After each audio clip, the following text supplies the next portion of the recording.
আসসালামু আলাইকুম, স্বাগত বাংলা ভিশন সংবাদে। আপনাদের সাথে আছি সাদাত শাকির। শুরুতে জানিয়ে দিচ্ছি বিআরবি কেবল সংবাদ শিরোনাম। ভারত থেকে করোনা টিকা আনার সব প্রস্তুতি শেষ। প্রতিটির দাম পড়বে $4, সাথে কিছু আনুষঙ্গিক খরচ। করোনায় কর্মহীনদের কর্মসংস্থান নতুন বছরের চ্যালেঞ্জে বলেছেন ওবায়দুল কাদের। কাকে লাভবান করতে বেসরকারিভাবে ভ্যাকসিন কেনা, প্রশ্ন মির্জা ফখরুলের। পুলিশকে হতে হবে জনগণের বাহিনী। সন্ত্রাস, জঙ্গিবাদ ও মাদক নির্মূলে দিতে হবে আরও দক্ষতার পরিচয়, নির্দেশ প্রধানমন্ত্রীর।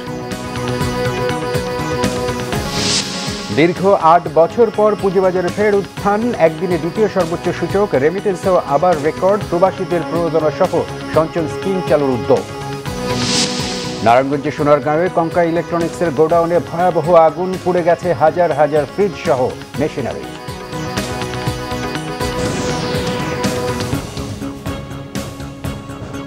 দেখছিলেন বিআরবি কেবল সংবাদ শিরোনাম। পারিবারিক বিস্তারিত।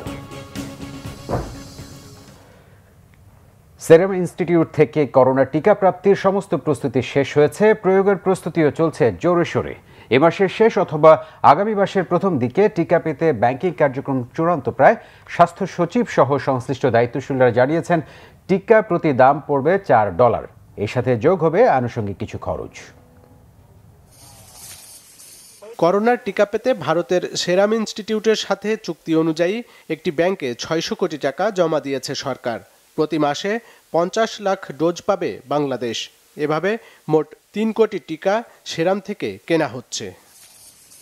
সরকারের এখন পর্যন্ত নেওয়া সিদ্ধান্ত অনুযায়ী টিকা বিমানযোগে ঢাকা পৌঁছালে এয়ারপোর্ট থেকে নেওয়া হবে সেরাম ইনস্টিটিউটের বাংলাদেশি প্রতিনিধি বেক্সিমকোর ওয়্যার হাউসে। ওষুধের গুণাগুণ ঠিক রাখতে সেখান থেকে জেলা পর্যায়ে পৌঁছে দেওয়ার দায়িত্ব থাকবে বেক্সিমকোর হাতেই। জেলা শহরগুলোতে সরকারি ব্যবস্থাপনায় সেগুলো সংরক্ষণের পর একেবারে প্রান্তিক পর্যায়ে নেওয়া হবে ভ্যাকসিন প্রয়োগের জন্য। দাপ্তরিক পর্যায়ে যেভাবে সম্পন্ন করা দরকার সেটা করার আমরা করেছি। আমরা পিপিআর ফলো করেছি, যেটা আমাদের দেশে যেগুলো আছে নিয়ম, একটা আর্থিক বিধিবিধান যতটা ফলো করা দরকার ততটাই আমরা ফলো করে সম্পূর্ণ নিয়মের ভিত্তিতে আমরা টাকা ছাড়করণ বা পেমেন্ট দেওয়া এবং আমাদের কন্ডিশনগুলো যে শর্ত দেওয়া ছিল শর্তগুলোকে আমরা পূরণ করে আমরা কিন্তু এই কাজটি করার জন্য মোটামুটি আমরা শেষ করেছি। এখন আমরা আশা করছি যে আমরা যত তাড়াতাড়ি সম্ভব, তা আমরা ধরে নিচ্ছি যে বড় জোর জানুয়ারি মাসটা যদি যাই, ফেব্রুয়ারির প্রথম দিকে আমরা পেয়ে যেতে পারি। ভ্যাকসিন পুশ করতে 26,000 স্বাস্থ্য সহকারীকে প্রশিক্ষণ দিয়ে প্রস্তুত করা হচ্ছে। ভাবা হচ্ছে শূন্য পদে আরও লোক নিয়োগ নিয়ে। যদি আমাদের অতিরিক্ত জনবল লাগে, আমাদের থানা পর্যায়ে তো আমাদের সব সিস্টাররা আছে, দে আর এক্সপার্ট, তারা দিবে। ফ্যামিলি প্ল্যানিংয়ের লোকজন আছে, তাদেরকে আমরা লাগাবো। আমি আশা করছি যে আমাদের যে লোকজন ফিল্ডে আছে তাদেরকে দিয়ে কাজটা করানো যাবে। অগ্রাধিকার তালিকা প্রস্তুত করা হচ্ছে এখনও। তবে এখন পর্যন্ত সিদ্ধান্ত ডাক্তার সহ অন্যান্য স্বাস্থ্যকর্মী, আইন শৃঙ্খলা রক্ষাকারী বাহিনীর সদস্য মিলিয়ে ফ্রন্ট লাইনাররাই আগে পাবেন। মাইক্রো প্ল্যানটাতে আমরা উদ্দিষ্ট জনগোষ্ঠী কাদেরকে দেব সেটার একদম পার্টিকুলার নাম ধরে ন্যাশনাল আইডি আছে না, আমাদের ন্যাশনাল আইডিকে ট্যাগ করে আমরা চেষ্টা করছি একটা ডাটাবেস তৈরি করতে। ফ্রন্ট লাইনার যারা হসপিটালে কাজ করেছে তারা পাবে, এল্ডারলি পিপল তারা পাবে, জার্নালিস্টদেরকে যারা বাইরে যাচ্ছে প্রতিদিন, আমাদের ল অ্যান্ড এনফোর্সিং এজেন্সিস যারা পুলিশ, বিজিবি, র্যাব যারা ঘুরতেছে রাস্তায় দীর্ঘদিন যাবৎ, তাদেরকে অগ্রাধিকার দেওয়া হবে। অক্সফোর্ডের ফর্মুলায় ভারতের সেরাম ইনস্টিটিউটের টিকা পেতে গত নভেম্বরে চুক্তি করে সরকার। সব মানুষই পর্যায়ক্রমে টিকার আওতায় আসবে। আরিফুল হক, বাংলা ভিশন, ঢাকা। করোনায় দেশে একদিনে আরও 27 জনের মৃত্যু হয়েছে। এ নিয়ে কোভিড-19 মারা গেলেন 7,626 জন। স্বাস্থ্য অধিদপ্তরের সংবাদ বিজ্ঞপ্তিতে জানানো হয়, গত 24 ঘন্টায় অ্যান্টিজেন টেস্ট সহ 10,925টি নমুনা পরীক্ষায় 835 জনের করোনা শনাক্ত হয়েছে। এ পর্যন্ত শনাক্ত রোগীর সংখ্যা 5,16,019 জন। এছাড়া গেল একদিনে 978 জন সহ এ পর্যন্ত সুস্থ হয়েছেন 4,60,598 জন। নমুনা পরীক্ষা বিবেচনায় 24 ঘন্টা শনাক্তের হার 7.64%, সুস্থতার হার 89.26, শনাক্ত বিবেচনায় মৃত্যুর হার 1.48%। সড়ক পরিবহন ও সেতু মন্ত্রী এবং আওয়ামী লীগের সাধারণ সম্পাদক ওবায়দুল কাদের বলেছেন, দ্রুত সময়ের মধ্যে দেশে করোনার ভ্যাকসিন আনা হবে। তিনি বলেন, করোনা মোকাবেলা করেই শেখ হাসিনার নেতৃত্বে অর্থনীতিকে গতিশীল রাখার চেষ্টা চলছে। অন্যদিকে তথ্যমন্ত্রী ডক্টর হাসান মাহমুদ বলেছেন, দেশের রাজনৈতিক অবক্ষয়ের সবচেয়ে বড় উৎস হচ্ছে বিএনপি। সচিবালয়ে এক সংবাদ সম্মেলনে সড়ক পরিবহন ও সেতু মন্ত্রী ওবায়দুল কাদের বলেন, অতিমারির কারণে যারা কাজ হারিয়েছে তাদের কর্মসংস্থানের ব্যবস্থা করাও নতুন বছরের চ্যালেঞ্জ। মধ্যবর্তী নির্বাচন দেওয়ার কথা নাকচ করে দিয়ে তিনি বলেন, বিএনপির এ দাবি মামাবাড়ির আবদার, এটা কোনো জনদাবি নয় বলেও উল্লেখ করেন তিনি। কি কারণে মধ্যবর্তী নির্বাচন? দেশের মানুষ চায় যে বাংলাদেশে বড় বড় একটা আন্দোলন হচ্ছে, গণ অভ্যুত্থান হচ্ছে, পাবলিকের এটা ডিমান্ড, জনদাবি। জনগণ যাদের নির্বাচিত করে, জনদাবি ছাড়া তারা সরবে কী করে? এটা তো জনদাবির কোনো প্রত্যক্ষ প্রমাণ নেই কোথাও। এখন আমি হুট করি একটা বিবৃতি দিয়ে দিলাম, প্রেস ব্রিফিং করে বললাম যে মধ্যবর্তী নির্বাচন দিন, তো এটা তো মামাবাড়ির আবদার। এদিকে জাতীয় প্রেস ক্লাবে আয়োজিত এক অনুষ্ঠানে আওয়ামী লীগের যুগ্ম সাধারণ সম্পাদক মাহবুবুল আলম হানিফ বলেন, বিএনপি নেতাদের গণ অভ্যুত্থানের হুমকি হাস্যকর। আপনাদের রাজনীতি তো একটা পয়েন্টের মধ্যে ঘুরপাক খাচ্ছে গত 10 বছর ধরে। সেটা হলো আপনার দুর্নীতিবাজ নেত্রী বেগম খালেদা এবং তারেক রহমানের মুক্তি এবং তাদের মামলা প্রত্যাহার। এইটা ছাড়া আপনাদের আর কোনো রাজনীতি নেই। আপনাদের রাজনীতির মধ্যে দেশের কথা নেই, জনগণের কথা নেই, আপনার দেশের উন্নয়নের কথা নেই, জনগণের ভাগ্য পরিবর্তনের কথাও নেই। আপনাদের লক্ষ্য একটাই, আপনার নেত্রীকে মুক্তি দিতে হবে, মামলা থেকে রক্ষা করতে হবে। কেন? দেশে আপনার আইনের শাসনে বিশ্বাস করেন না? আপনি গণতন্ত্রের কথা বলেন, গণতন্ত্রের প্রথম সংজ্ঞাই হলো যে আইন মেনে চলা। জাতীয় প্রেস ক্লাবে অপর এক অনুষ্ঠানে তথ্যমন্ত্রী ডক্টর হাসান মাহমুদ বলেন, দেশে রাজনৈতিক অবক্ষয়ের সবচেয়ে বড় উৎস হচ্ছে বিএনপি। রাজনৈতিক অবক্ষয়ের বড় সৃষ্টি হচ্ছে বিএনপি। তিনি যে ভাষায় কথা বলছেন, এই বছরে নাকি সরকারকে উৎখাত করবেন। গত 12 বছর ধরে তারা সরকারকে উৎখাত করতে গিয়ে তারা নিজেরাই জনগণের কাছ থেকে উৎখাত হয়ে গেছেন অলরেডি। নতুন বছরে বিএনপি নেতাদের কথাবার্তায় কাঙ্ক্ষিত পরিবর্তন আসেনি বলেও মন্তব্য করেন তথ্যমন্ত্রী। মুহিবুল্লাহ মুহিব, বাংলা ভিশন, ঢাকা। সরকার থাকতে কেন প্রাইভেট কোম্পানির মাধ্যমে ভ্যাকসিন কেনা হচ্ছে? তাদের কমিশন কত? এসব প্রশ্ন তুলে সবকিছু জনগণের কাছে পরিষ্কার করার দাবি জানিয়েছেন বিএনপি মহাসচিব মির্জা ফখরুল ইসলাম আলমগীর।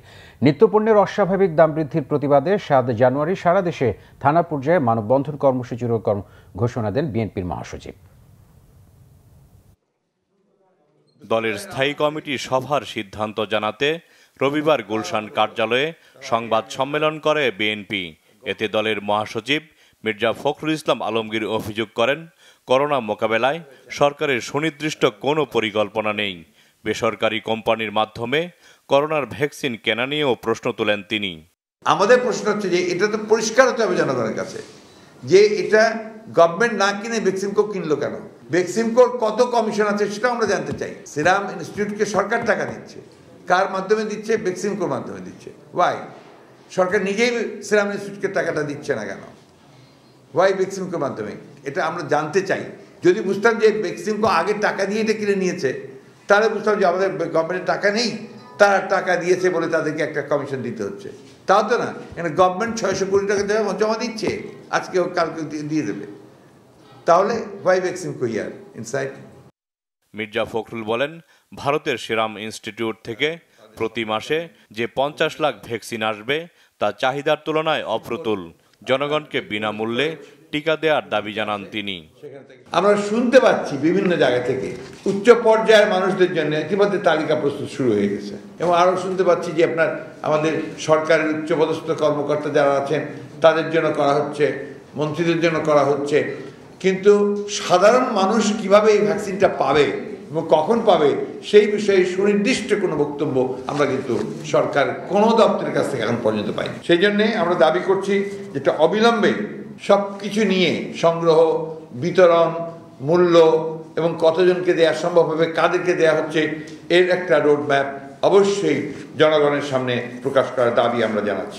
দ্রব্যমূল্য অস্বাভাবিক বৃদ্ধির প্রতিবাদে 7 জানুয়ারি সারা দেশে থানা পর্যায়ে মানববন্ধন এবং নির্বাচন কমিশনের পদত্যাগের দাবিতে 10 জানুয়ারি পৌরসভা ও মহানগরে মানববন্ধন কর্মসূচির ঘোষণা দেন বিএনপির মহাসচিব। মানববন্ধন জাহাঙ্গীর আকন্দ, বাংলা ভিশন, ঢাকা। আইনের শাসন প্রতিষ্ঠায় জনগণের আস্থা, বিশ্বাস ও ভালোবাসা অর্জনে পুলিশকে নির্দেশ দিয়েছেন প্রধানমন্ত্রী শেখ হাসিনা। অপরাধের ধরন অনুযায়ী তা মোকাবেলায় আরও আধুনিক বাহিনী হিসেবে পুলিশকে গড়ে তোলা হচ্ছে বলেও জানান প্রধানমন্ত্রী। রাজশাহী সারদায় বাংলাদেশ পুলিশ একাডেমিতে শিক্ষানবিশ সহকারী পুলিশ সুপারদের প্রশিক্ষণ সমাপনী কুচকাওয়াজ অনুষ্ঠান। গণভবন থেকে ভিডিও কনফারেন্সের মাধ্যমে যুক্ত হন প্রধানমন্ত্রী শেখ হাসিনা। প্রধানমন্ত্রীর পক্ষে প্রশিক্ষণে শ্রেষ্ঠত্ব অর্জনকারী নবীন কর্মকর্তাদের হাতে পদক দেন স্বরাষ্ট্রমন্ত্রী আসাদুজ্জামান খান কামাল। জনগণের আস্থা অর্জনে পুলিশকে তাগিদ দিয়ে প্রধানমন্ত্রী শেখ হাসিনা বলেন, সন্ত্রাস, জঙ্গিবাদ ও মাদক নির্মূলে পুলিশকে আরও বেশি দক্ষতার পরিচয় দিতে হবে। পুলিশকে মানুষের আস্থা, বিশ্বাস অর্জন করতে হবে, মানুষের ভালোবাসা অর্জন করতে হবে। আর মানুষের ভালোবাসা অর্জন করতে পারলে, আস্থা বিশ্বাস অর্জন করতে পারে, তো পুলিশ সংখ্যার প্রয়োজন হবে না। মানুষকে সাথে নিয়েই এদেশের যে কোনো অপরাধ দমন করা যাবে। পুলিশ বাহিনী পেশাগত দায়িত্ব পালনের সময় জনগণের মৌলিক অধিকার, মানবাধিকার ও আইনের শাসনকে সর্বাধিক গুরুত্ব দেবে এবং আমরা গণতন্ত্রকে সুপ্রতিষ্ঠিত করার মাধ্যমে আইনের শাসন প্রতিষ্ঠা করে দেশের মানুষের জীবনের শান্তি, নিরাপত্তা নিশ্চিত করব। জনগণের বাহিনী হিসেবে পরিণত করতে পুলিশকে আরও আধুনিকায়নের নির্দেশও দেন তিনি। পৃথিবী এগিয়ে যাচ্ছে, প্রযুক্তি বৃদ্ধি পাচ্ছে, ক্রাইমের ধরনটাও বদলে যাচ্ছে, কিন্তু তার সঙ্গে তাল মিলিয়েই আমাদের চলতে হবে। সেই জন্য আমরা বিভিন্ন পদক্ষেপ হাতে নিয়েছি পুলিশের যাতে আরো উন্নতি হয় এবং দেশের মানুষের নিরাপত্তার জন্য নিশ্চিত করতে পারি। আর তাছাড়া প্রযুক্তি ব্যবহারের মাধ্যমে নানা ধরনের অপরাধ সংগঠিত হয়, সেগুলো আমাদের দমন করতে হবে। এবং আরেকটা বিষয় হচ্ছে যে মিথ্যা তথ্য দিয়ে বা এই যে এখন ওই ফেসবুক আছে আর বিভিন্ন ধরনের যে অ্যাপস আছে, সেগুলির মাধ্যমে অনেক ধরনের অপরাধ, বিশেষ করে কিশোর বা উঠতি বয়সের ছেলেমেয়েরা এই সমস্ত অপরাধের সঙ্গে জড়িত হচ্ছে। সেখান থেকে তাদেরকে বের করে নিয়ে এসে তাদের সুস্থ জীবনে যাতে ফিরে আসে তার ব্যবস্থা নিতে হবে। সাধারণভাবে যেমন গুজব রটানো বা এই ধরনের কাজ যাতে করতে না পারে সেদিকে দৃষ্টি দিতে হবে। 2041-এর সৈনিক উপাধি দিয়ে আগামীতে দেশ পরিচালনায় তরুণদের দায়িত্বশীল হবার আহ্বানও জানান প্রধানমন্ত্রী। সৈয়দ আব্দুল মুহিত, বাংলা ভিশন, ঢাকা। দীর্ঘ প্রায় 8 বছর পর রবিবার একদিনে দ্বিতীয় সর্বোচ্চ উত্থান হয়েছে পুঁজিবাজারের সূচকের। 6 মাসের মধ্যে লেনদেনও হয়েছে সর্বোচ্চ পরিমাণে। বছরের প্রথম কার্যদিবসে ঢাকা স্টক এক্সচেঞ্জের প্রধান সূচক DSEX বেড়েছে 216 পয়েন্ট। দিন শেষে তা দাঁড়ায় 5,618 পয়েন্টে। সূচকের এই অবস্থান গত 21 মাসের মধ্যে সর্বোচ্চ। আর DSEX সূচক চালু হওয়ার 8 বছরের মধ্যে দ্বিতীয় সর্বোচ্চ উত্থান এটি। এর আগে 2020 সালের 19 জানুয়ারি একদিনের ব্যবধানে সূচক বাড়ে সর্বোচ্চ 232 পয়েন্ট। ডিএসইতে এদিন লেনদেনও বেড়েছে। হাতবদল হয়েছে 1,925 কোটি টাকার শেয়ার। হাতবদল হওয়া 361টি কোম্পানির শেয়ারের মধ্যে দাম বেড়েছে 253টির, কমেছে 58টির এবং অপরিবর্তিত রয়েছে 50টি কোম্পানির শেয়ারের দাম। রেমিটেন্সে আবারও রেকর্ড গড়লেন প্রবাসীরা। এই অবদানের জন্য প্রণোদনা সহ প্রবাসীদের বাধ্যতামূলক সঞ্চয় চালুর উদ্যোগ নিয়েছে প্রবাসী কল্যাণ ও বৈদেশিক কর্মসংস্থান মন্ত্রণালয়। মন্ত্রী ইমরান আহমেদ জানান, এতে করে প্রবাসীদের ভবিষ্যৎ অর্থনৈতিক অনিশ্চয়তা দূর হবে। তিনি জানান, এখন থেকে বিদেশগামী কর্মীদের করোনা পরীক্ষার ফি 1,500 থেকে কমিয়ে 300 টাকা করা হয়েছে। করোনার প্রভাবে কমেছে বিদেশে কর্মী যাওয়া, আর ছুটিতে আটকে পড়া এবং ফেরত আসা মিলিয়ে বৈদেশিক কর্মসংস্থান খাতে প্রায় 10 লাখ কর্মীর ঘাটতি নিয়ে শুরু হলো নতুন বছর। এর মধ্যেও ভালো খবর হলো অর্থ বছরের প্রথম 6 মাসে প্রায় 13 বিলিয়ন মার্কিন ডলার রেমিটেন্স পাঠিয়েছেন প্রবাসীরা, যা গেল বছরের একই সময়ের চেয়ে 37 ভাগ বেশি। নানা সংকটের মাঝেও বড় সুখবর হলো এই প্রবাসী আয়। এমন পরিস্থিতিতে প্রবাসী কল্যাণ ও বৈদেশিক কর্মসংস্থান মন্ত্রণালয় নিচ্ছে নানা উদ্যোগ। প্রবাসী কর্মীদের পাঠানো অর্থের 70 ভাগই খরচ হয় দৈনন্দিন চাহিদা মেটাতে। শেষ পর্যন্ত সঞ্চয় থাকে না অধিকাংশের। তাই এবার প্রবাসীদের বিশেষ সঞ্চয়ের উদ্যোগ নিয়েছে মন্ত্রণালয়। এই রেমিটেন্সের ইনফ্লোর কারণ আমার মনে হয় এটাই, যারা ওখানে যে সেভিং ছিল ওনারা কিন্তু ওই সেভিংসটা দেশে এনে রাখতে চায়। That's one way of calculating. But ওদের যদি সেভড অ্যামাউন্ট যদি থাকে, একটা চাঙ্ক, একটা বড় অঙ্ক যদি থাকে, তাহলে তো ওরা ইনভেস্টমেন্ট করতে পারে। তো আমরা ওই অ্যাভিনিউজগুলি এক্সপ্লোর করতেছি। হয়তো দেখি কি দ্যাট 2-1 মাসের ভিতরে আমরা একটা স্পেশাল ওই প্রস্তাব নিয়ে আসতে পারবো যাতে ওরা ইনভেস্টমেন্ট করতে পারে। আমরা চাচ্ছি যে একটা ফোর্সড সেভিং স্কিম, তার টাকায় কিভাবে আরো ভালো ইনভেস্ট হতে পারে, একটা সেভিং কি হতে পারে, এই বিষয়ে আমাদের কি চিন্তা ভাবনা আছে, যেটি আমরা আমাদের ঊর্ধ্বতন কর্তৃপক্ষ এবং এই বিষয়ের যে যথাযথ কর্তৃপক্ষ তাদের সাথে আমরা শেয়ার করব। বিদেশগামী কর্মীদের করোনা পরীক্ষার ফি শুরুতে 3,500 টাকা করা হয়। এরপর প্রবাসী কল্যাণ মন্ত্রীর 2 দফায় চিঠি চালাচালিতে কমানো হয় ফি। আমি 1-2বার চিঠি দিলাম, তারপর 2বার চিঠির পরে এটা নামাইলো 1500 টাকায়। তারপরে আবার চিঠি আমি দিলাম, আমি কিন্তু 1500 টাকা is not going to be free. তো ফ্রি বলার পরে এখন নেমে আসছে 300 টাকা যারা স্মার্ট কার্ড হোল্ডার। আন্তর্জাতিক অভিবাসী দিবস উপলক্ষে 6 জানুয়ারি জাতীয় অনুষ্ঠানে প্রবাসী কর্মীদের জন্য নতুন সুখবর আসতে পারে বলেও আশা করছেন মন্ত্রী ইমরান আহমদ। মিরাজ হোসেন গাজী, বাংলা ভিশন, ঢাকা। অর্থ পাচারের অভিযোগে পিকে হালদারের বিরুদ্ধে 2-1 দিনের মধ্যে রেড অ্যালার্ট জারি করতে পারে ইন্টারপোল, জানিয়েছেন দুর্নীতি দমন কমিশনের আইনজীবী মোহাম্মদ খুরশিদ আলম খান। রবিবার হাইকোর্টের বিচারপতি মোহাম্মদ নজরুল ইসলাম তালুকদার ও বিচারপতি আহমেদ সোহেলের সমন্বয়ে গঠিত ভার্চুয়াল বেঞ্চের কাছে পিকে হালদারের বিষয়ে প্রতিবেদন জমা দিয়ে দুর্নীতি দমন কমিশন এমন তথ্য জানায়। দুদকের আইনজীবী জানান, প্রায় 3.5 কোটি টাকা আত্মসাৎ করে বিদেশে পালিয়ে থাকা পিকে হালদারের ক্যানাডার হোল্ডিংয়ের ঠিকানা পাওয়া গেছে। Deputy attorney general AKM Amin Uddin মানিক সাংবাদিকদের জানান, রেড অ্যালার্ট জারি করলে পৃথিবীর 194টি দেশের যে কোনো দেশেই পিকে হালদার থাকুক না কেন তা জানা যাবে। এদিকে পিকে হালদারের প্রতারণার শিকার সাবেক প্রধান বিচারপতি মোস্তফা কামালের পরিবার সহ ভুক্তভোগী কয়েকজনকে এই মামলায় পক্ষভুক্ত করে আদেশ দিয়েছেন আদালত। আত্মসাৎ করা তাদের টাকা ফিরিয়ে দিতে আদালতের কাছে আকুতি জানিয়েছেন ভুক্তভোগীরা। আদালত দুদকের আইনজীবীকে বলেছেন, ওই 4 জনের বক্তব্য এফিডেভিট আকারে আদালতে জমা দেওয়ার জন্য 5 জানুয়ারি এই মামলার পরবর্তী শুনানি ঠিক করেন আদালত।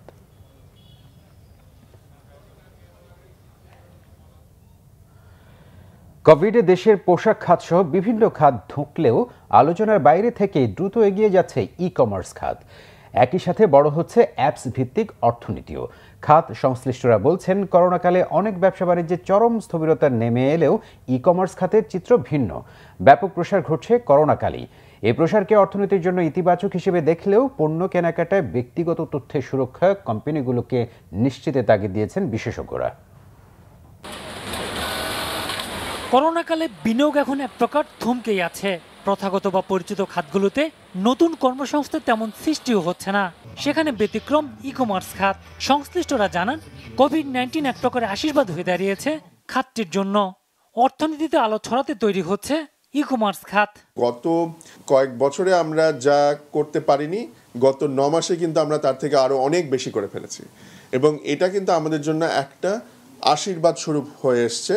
আমি বলবো যে আইসিটি ইন্ডাস্ট্রির জন্য এখন প্রায় 2000-এর মতো আইসিটি কোম্পানি রয়েছে, আরও বেশ কয়েক হাজার ডিজিটাল কমার্স কোম্পানি রয়েছে। সো তারা কিন্তু আরও গ্রোথ এক্সপেক্ট করছে সামনের কয়েক বছরে। যতগুলো অ্যাপস কোম্পানি বা আইটি কোম্পানি আছে সবারই আপনি দেখবেন অনেক ইনভেস্টমেন্ট এবং অনেক অফিস। তো প্রত্যেকটা অফিস তো খালি থাকে না, এমপ্লয়ি থাকে। আমার এখানে যদি 30 জন এমপ্লয়ি থাকে, যে 30 জন মানুষ তো এই ঘড়ি না থাকলে থাকতো না। দেশে ই কমার্সের ছোঁয়া কিছুটা দেরিতে লাগলেও এখন খাতটিতে নতুন নতুন উদ্যোক্তাদের আগমন ঘটছে দ্রুত। আইসিটি ইন্ডাস্ট্রির গ্রোথ কিন্তু প্রায় 50%-এর কাছাকাছি ইয়ার অন ইয়ার গ্রোথ। আমাদের সফটওয়্যার এবং আইটি এনেবল সার্ভিসেসের এক্সপোর্টের ভলিউম ছিল 12 বছর আগে হচ্ছে অনলি $26 মিলিয়ন।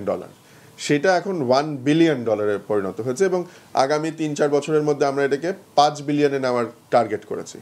সো এই মানে গ্রোথ রেটটা কিন্তু অনেক ভালো। একটা মুদি দোকান দিলেন, ওইখানে আপনার একটা প্রোডাক্টের ডেট এক্সপায়ার হতে পারে, কিন্তু আইটিতে আপনার এক্সপায়ার হওয়ার কিছু নেই। আইটিতে আপনি যতটুকু কাজ করবেন ততটুকু ইনকাম করবেন।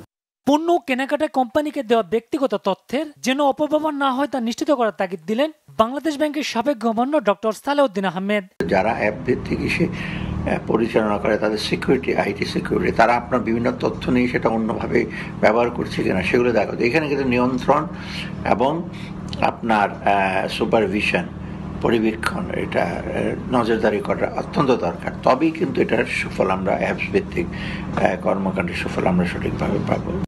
আগামী দিনের বাংলাদেশ হবে ই-কমার্স নির্ভর, এমনটাই প্রত্যাশা খাত সংশ্লিষ্টদের। GM Hasan, Bangla vision, Dhaka. ভয়াবহ আগুনে ছাই হয়ে গেছে নারায়ণগঞ্জের সোনারগাঁওয়ে কঙ্কা ইলেকট্রনিক্সের ফ্রিজের গোডাউন। 3.5 ঘন্টা চেষ্টায় আগুন নিয়ন্ত্রণে আনতে সক্ষম হয় ফায়ার সার্ভিসের 12টি ইউনিট। কারখানাটির ভেতরে কয়েক হাজার ফ্রিজ ও কয়েক কোটি টাকার মেশিনারিজ পুড়ে গেছে বলে জানিয়েছেন কঙ্কার কর্মকর্তারা। কারখানার যেদিকে চোখ যায় শুধু ছাই, কয়লা আর পোড়া মেশিনারিজ। সকালে কাজ শুরুর পরই হঠাৎ আগুন দেখতে পান শ্রমিকরা। ভেতরে প্রচুর দাহ্য পদার্থ ও ফ্রিজে ব্যবহৃত গ্যাসের মজুদ থাকায় অল্প সময়ের মধ্যেই চারদিকে ছড়িয়ে পড়ে আগুন, নেয় ভয়াবহ রূপ। ফ্রিজের যেই গ্যাস থাকে এগুলি ছিল আর কেমিক্যাল ছিল, বিস্ফোরণের মতন একটা কেমিক্যাল। ধোঁয়া উঠতেছে, তখন আমি ফোন দিলাম ইঞ্জিনিয়াররা যে কী ব্যাপার, ভাই আগুন লাগছে, তাড়াতাড়ি বাস আমি একবার ফায়ার সার্ভিস খবর দেয়। পূর্ব দিকে তাকালাম, আগুন লাগছে। আমরা পরে এখানে সিঁড়ি একটা ছিল, ওই সিঁড়িতে আমরা সবাই নিয়ে নেশায় পড়ছি। আমাদের এখানে শুধু ফ্রিজের কাজ চলে, আর কিছু কাজ হয় না। কারখানার কর্মকর্তারা জানান, উদ্বোধনের অপেক্ষায় থাকা কারখানাটিতে ছিল কয়েক হাজার ফ্রিজ এবং ফ্রিজ তৈরির মেশিনারিজ। মূলত ইলেকট্রনিক্সের কারখানায় আস্তে আস্তে আমরা ভবিষ্যতে বাংলাদেশে একটা ওয়ার্ল্ডের মতন বাজারজাত করার মতো সেই ধরনের আমরা প্রক্রিয়া চিন্তা ভাবনা করছি। এই হলো আমাদের তো এখনো উদ্বোধন তো হয়নি, এখনো হিসাবে সেট আপের পর্যায়ে ছিল, এক কথা হলো এটা। ভেতরে দাহ্য পদার্থ থাকায় আগুন নিয়ন্ত্রণে আনতে যথেষ্ট বেগ পেতে হয় ফায়ার সার্ভিস কর্মকর্তাদের। জানান, ঘটনার সময় সচল ছিল না কারখানার অগ্নি নির্বাপক যন্ত্র। বক্সিটগুলো রাখার জন্য আসলে নির্ধারিত গোডাউন থাকা দরকার, আলাদা আইসোলেটেড গোডাউন, কিন্তু এখানে আইসোলেটেড গোডাউন নাই, একই সাথে মানে কারখানা প্লাস গোডাউন।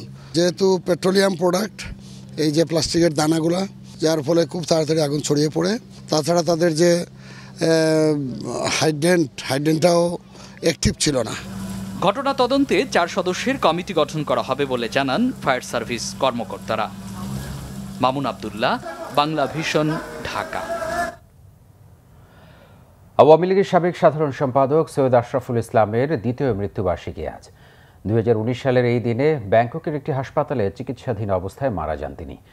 মুক্তিযুদ্ধকালীন বাংলাদেশের অস্থায়ী সরকারের ভারপ্রাপ্ত রাষ্ট্রপতি সৈয়দ নজরুল ইসলামের ছেলে তিনি। দিনটি উপলক্ষে বনানী কবরস্থানে সৈয়দ আশরাফের কবরে শ্রদ্ধা জানিয়েছেন আওয়ামী লীগ নেতারা। এছাড়া পরিবারের পক্ষ থেকেও শ্রদ্ধা জানানো হয়। স্বাধীনতা যুদ্ধে মুক্তিবাহিনীর সদস্য সৈয়দ আশরাফুল ইসলাম আলোচিত 1/11 রাজনৈতিক পটভূমিতে দলের ভারপ্রাপ্ত সাধারণ সম্পাদক হিসেবে দক্ষতার পরিচয় দেন। টানা 2 বার সাধারণ সম্পাদক হিসেবে দায়িত্ব পালনের পাশাপাশি দলের নীতি নির্ধারণী ফোরামে প্রেসিডিয়ামের সদস্যও ছিলেন। বেসরকারি বিমান পরিবহন ও পর্যটন মন্ত্রণালয়ের প্রতিমন্ত্রী ছাড়াও স্থানীয় সরকার মন্ত্রণালয়ের মন্ত্রী ছিলেন সৈয়দ আশরাফ। দায়িত্ব পালন করেছেন জনপ্রশাসনের মন্ত্রী হিসেবেও। সবশেষ 2018 সালে অনুষ্ঠিত একাদশ জাতীয় সংসদ নির্বাচনে বিজয়ী হলেও শপথ নেয়ার আগেই মারা যান আওয়ামী লীগের এই পরীক্ষিত নেতা। এদিকে সৈয়দ আশরাফুল ইসলামের দ্বিতীয় মৃত্যুবার্ষিকী উপলক্ষে কিশোরগঞ্জে জেলা আওয়ামী লীগের উদ্যোগে আলোচনা সভা ও দোয়া মাহফিল হয়েছে। সন্ধ্যায় জেলা আওয়ামী লীগ কার্যালয়ে আলোচনা সভা শেষে মরহুমের বিদেহী আত্মার মাগফিরাত কামনা করে দোয়া করা হয়।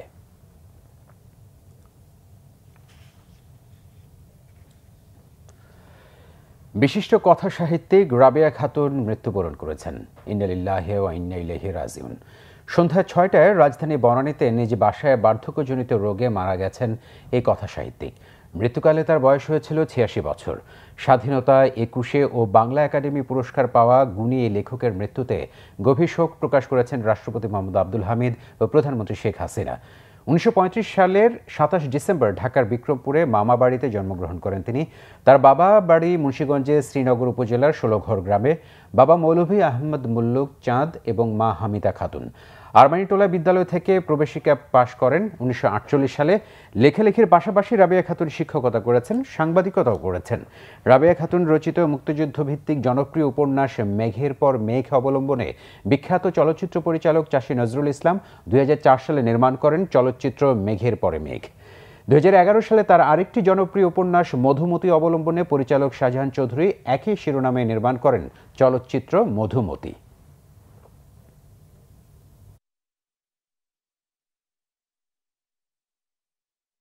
ময়মনসিংহে বাস চাপায় সিএনজি চালিত অটোরিকশার 7 যাত্রী নিহত হয়েছেন।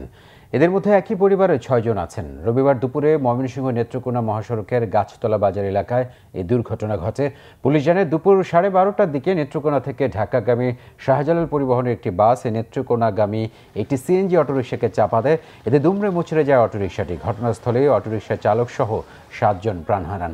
নিহতদের মধ্যে 4 জন পুরুষ, 2 জন নারী ও একটি শিশু।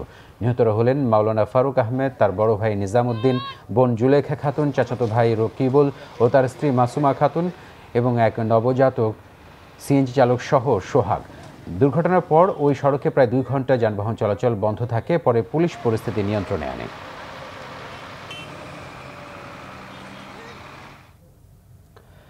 বাণিজ্যমন্ত্রী টিপু মুনশির অভিযোগ, আন্তর্জাতিক বাজারে ভোজ্য তেলের দাম বৃদ্ধির সুযোগ নিচ্ছেন ব্যবসায়ীরা। সচিবালয়ে সাংবাদিকদের মন্ত্রী বলেন, চালের দাম নিয়ন্ত্রণে আনতে আমদানির সিদ্ধান্ত নিয়েছে সরকার। এছাড়া পেঁয়াজ আমদানি করা হলেও কৃষক যেন ক্ষতিগ্রস্ত না হয় সেদিকে নজর রাখছে সরকার। দেশের বাজারে ব্র্যান্ডভেদে সয়াবিন তেলের দাম বেড়েছে লিটার প্রতি 20 টাকা পর্যন্ত। তেলের দাম বৃদ্ধি প্রসঙ্গে সচিবালয়ে বাণিজ্যমন্ত্রী টিপু মুনশি বলেন, আগের চাইতে ভোজ্য তেলের দাম কিছুটা বেড়েছে বিশ্ববাজারে, আর এই সুযোগ নিচ্ছেন ব্যবসায়ীরা। আন্তর্জাতিক বাজারে তেলের দামের কি পরিমাণ বাড়ছে, আমাদের দেশে কি পরিমাণ বাড়ছে, যেটা আমাদের ইম্পোর্ট করে চলতে হয় সেটা তো আন্তর্জাতিক বাজারে উপর আমাদের ভরসা করতেই হবে। এই সুযোগটা নিয়ে কেউ যেন এক্সট্রা বেনিফিটটা না নেয় সেটা আমরা লক্ষ্য রাখবো, চেষ্টা করবো। সবসময়ই কিছু অসাধু ব্যবসায়ী আছেন যারা সুযোগটা নেওয়ার চেষ্টা করেন। আমরা চেষ্টা করব যাতে করে আন্তর্জাতিক বাজারে যে দামটা বেড়েছে আমাদের দেশের যেটা বাড়বে তার সাথে যেন সামঞ্জস্যপূর্ণ। হঠাৎ করে চালের দাম কেন বেড়েছে তারও ব্যাখ্যা দিলেন বাণিজ্যমন্ত্রী। বললেন, সরকারের পদক্ষেপে খুব শিগগিরই দাম কমে আসবে। বাজারে স্বল্পতা না থাকলেও পেঁয়াজ আমদানির প্রয়োজন আছে কিনা এমন প্রশ্ন উত্তরে বাণিজ্যমন্ত্রী বলেন, আমদানি হলেও কৃষকরা ক্ষতিগ্রস্ত হবেন না। চাল আমাদের দেশে দামটা বেড়েছে তার পিছনে অনেকগুলো কারণের মধ্যে একটা হলো আমাদের যথেষ্ট পরিমাণ স্টক কিন্তু আমাদের সরকারি গোডাউনে নাই, যার জন্য সরকার খুব শক্ত একটা ডিসিশন নিয়েছে যে আমরা ইম্পোর্ট করব।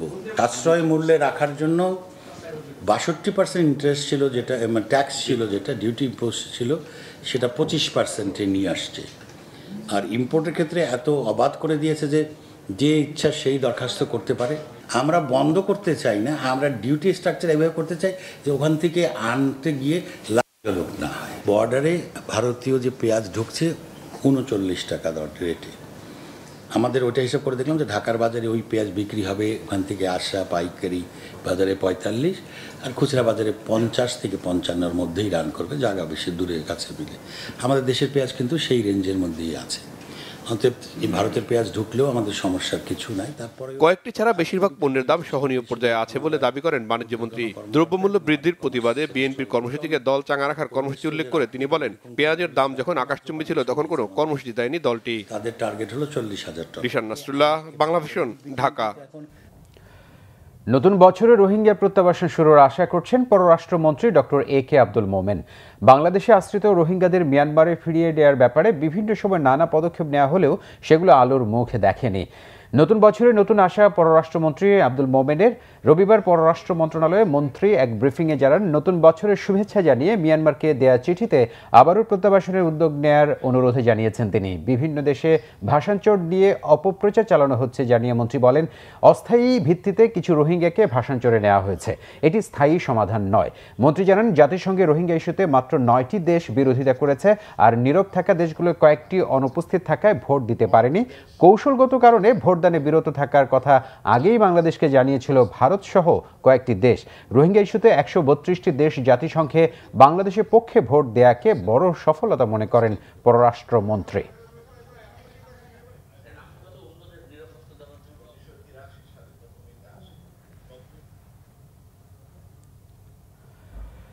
বছরব্যাপী বর্ণাঢ্য কর্মসূচি পালনের মাধ্যমে উদযাপিত হবে স্বাধীনতার সুবর্ণ জয়ন্তী। ২৬ মার্চ থেকে ১৬ ডিসেম্বর পর্যন্ত নানা কর্মসূচি পালন করা হবে। বিকেলে মুক্তিযুদ্ধ বিষয়ক মন্ত্রী আকম মোজাম্মেল হক এক সংবাদ সম্মেলনে এ তথ্য জানান। এর আগে স্বাধীনতার সুবর্ণ জয়ন্তী বর্ণাঢ্য ও যথাযোগ্য মর্যাদার সাথে উদযাপনে গঠিত মন্ত্রিসভা কমিটির প্রথম সভা অনুষ্ঠিত হয়। সভায় সভাপতিত্ব করেন আকম মোজাম্মেল হক। সংবাদ সম্মেলনে তিনি জানান, ২৬শে মার্চ বিকেলে বছরব্যাপী এ অনুষ্ঠানের উদ্বোধন করা হবে। অনুষ্ঠানে প্রধান অতিথি হিসেবে উপস্থিত থাকবেন রাষ্ট্রপতি আব্দুল হামিদ, আর সভাপতিত্ব করবেন প্রধানমন্ত্রী শেখ হাসিনা। উদ্বোধনী অনুষ্ঠানে যোগ দিতে বিদেশি রাষ্ট্রপ্রধান ও সরকার প্রধানদের আমন্ত্রণ জানানো হবে। খসড়া চূড়ান্ত করব এবং প্রধানমন্ত্রীর সম্মতি নিয়ে এটা চূড়ান্তকরণ করে আপনাদের মাধ্যমে দেশবাসীদের কাছে প্রচার করব। ফেব্রুয়ারি মাসের মধ্যে যদি বিশ্বের পরিস্থিতিটা বা আমাদের দেশের করোনা অবস্থাটা একটু পরিবর্তন আসে, আমরা যদি প্রত্যাশা করছি, তাহলেই এক জায়গায় হবে। আর যদি ছোট আকারে হয় তাহলে আমরা প্যারেড স্কোয়ারে করবো। আর একটু বড় আকার যদি করার মতো পরিবেশ থাকে তাহলে আমরা সরোয়ারে উদ্যানে করবো। চতুর্থ ধাপে ৫৬টি পৌরসভায় ভোট গ্রহণ আগামী ২৪ ফেব্রুয়ারি অনুষ্ঠিত হবে। এসব পৌরসভায় মনোনয়নপত্র দাখিলের শেষ তারিখ ১৭ জানুয়ারি আর মনোনয়নপত্র প্রত্যাহারের শেষ দিন ২৬ জানুয়ারি। রবিবার বিকেলে ইসি সিনিয়র সচিব মোহাম্মদ আলমগীর এ তফসিল ঘোষণা করেন। চতুর্থ ধাপে ৩১টি পৌরসভায় ইভিএমে ও বাকি ২টিতে ব্যালটে ভোট নেওয়া হবে। সচিব জানান, পৌরসভার ৩১টিতে ইভিএম এর মাধ্যমে আর ২৫টিতে ব্যালট পেপারের মাধ্যমে সকাল ৮টা থেকে বিকেল ৪টা পর্যন্ত ভোট গ্রহণ অনুষ্ঠিত হবে। প্রথম ধাপের তফসিলের ২৫টি পৌরসভায় ইভিএমে ভোট হয় ২৮শে ডিসেম্বর। দ্বিতীয় ধাপের ৬১টি পৌরসভায় নির্বাচন হবে ১৬ জানুয়ারি, আর তৃতীয় ধাপে ৬৪টি পৌরসভায় ৩০ জানুয়ারি নির্বাচন অনুষ্ঠিত হবে। অর্থনৈতিক দিক থেকে বাংলাদেশ অনেক এগিয়ে যাচ্ছে বলে জানিয়েছেন বাংলাদেশে ভারতের নবনিযুক্ত হাইকমিশনার বিক্রম কুমার দোরাইস্বামী।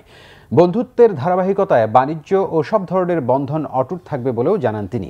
এর আগে সন্ধ্যায় রাজধানী একটি অভিজাত হোটেলে বাংলাদেশে ভারতের নবনিযুক্ত হাইকমিশনার বিক্রম কুমার দোরাইস্বামীকে সংবর্ধনা দেয়া ভারতীয় importers chamber of commerce and industries, এ সময় ওই চেম্বারের চেয়ারম্যান অতুল কুমার সাক্সেনা সহ সংগঠনের সদস্য ব্যবসায়ীরা উপস্থিত ছিলেন।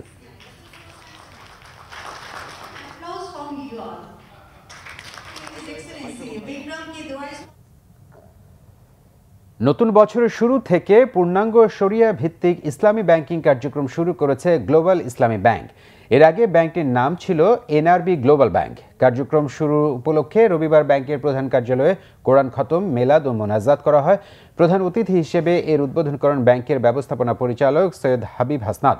এ সময় অতিরিক্ত ব্যবস্থাপনা পরিচালক মোহাম্মদ গোলাম সারওয়ার ও কাজী মশিউর রহমান জেহাদ, উপ ব্যবস্থাপনা পরিচালক মোহাম্মদ শামসুল ইসলাম ও আতাউস সামাদ, প্রধান কার্যালয়ের বিভাগীয় প্রধান সহ কর্মকর্তা কর্মচারীরা উপস্থিত ছিলেন।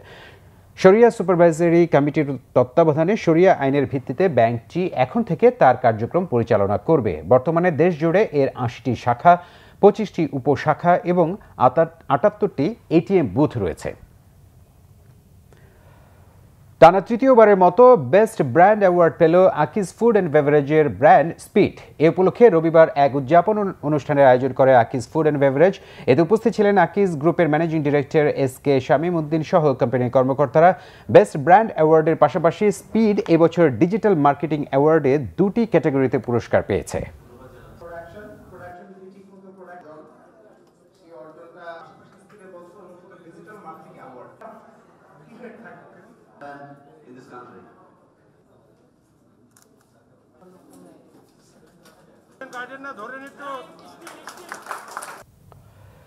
সংবাদ শেষ করব বিআরবি কেবল শিরোনামগুলো আরেকবার জানিয়ে। ভারত থেকে করোনা টিকা আনার সব প্রস্তুতি শেষ, প্রতিটির দাম পড়বে $4, সাথে কিছু আনুষঙ্গিক খরচ। করোনায় কর্মহীনদের কর্মসংস্থান নতুন বছরের চ্যালেঞ্জ বলেছেন ওবায়দুল কাদের। কাকে লাভবান করতে বেসরকারিভাবে ভ্যাকসিন কেনা, প্রশ্ন মির্জা ফখরুলের। পুলিশকে হতে হবে জনগণের বাহিনী, সন্ত্রাস, জঙ্গিবাদ ও মাদক নির্মূলে দিতে হবে আরও দক্ষতার পরিচয়, নির্দেশ প্রধানমন্ত্রী। দীর্ঘ ৮ বছর পর পুঁজিবাজারে ফের উত্থান, একদিনে দ্বিতীয় সর্বোচ্চ সূচক, রেমিটেন্সেও আবার রেকর্ড, প্রবাসীদের প্রণোদনা সহ সঞ্চয় স্কিম চালুর উদ্যোগ। নারায়ণগঞ্জের সোনারগাঁওয়ে কঙ্কা ইলেকট্রনিক্সের গোডাউনে ভয়াবহ আগুন, পুড়ে গেছে হাজার হাজার ফ্রিজ সহ মেশিনারিজ।